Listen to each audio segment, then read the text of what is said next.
5 men, 3 of which are brothers, are currently in prison on charges of plotting to attack the Fort Dix military base in New Jersey. But the case built by the FBI against them is shrouded in controversy. It began with a vacation a group of young Muslim men took, taping their activities, which included horseback riding and shooting at a gun range. When the FBI was alerted to this activity, they placed 2 informants with the men, both of which had criminal pasts, and one of which was waiting at a Pennsylvania jail to be deported.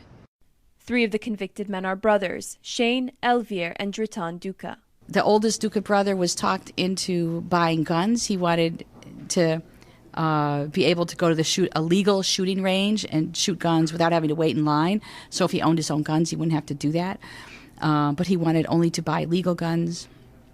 But he was entrapped in a sting operation into buying illegal guns. After 18 months, hundreds of hours of conversation, and hundreds of thousands of dollars paid to the informants, the FBI arrested and prosecuted the men, 4 of which were given life sentences in 2008, while another is serving 33 years.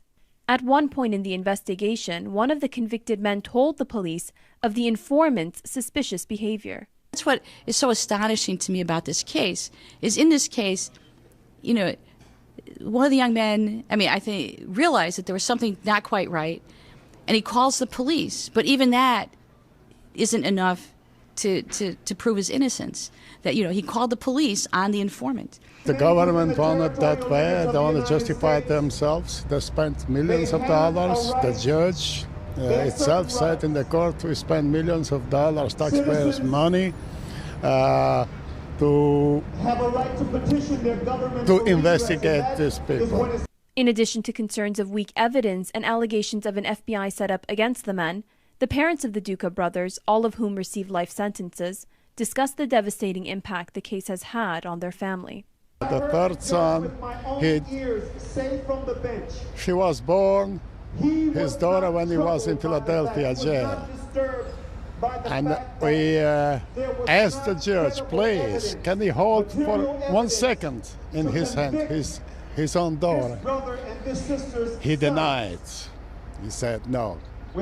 Their mother, Zurata Duca, says life has been particularly difficult for their 6 grandchildren who have been left without fathers. Every morning, last week, she cried for her father, my little granddaughter. She said, I cry in the class and crying when I see my friend. And I was thinking, everybody have the father. I don't have my father. Last year, the Supreme Court refused to hear the case, cementing the ruling against the Fort Dix 5. Marjanasi, Press TV, Washington.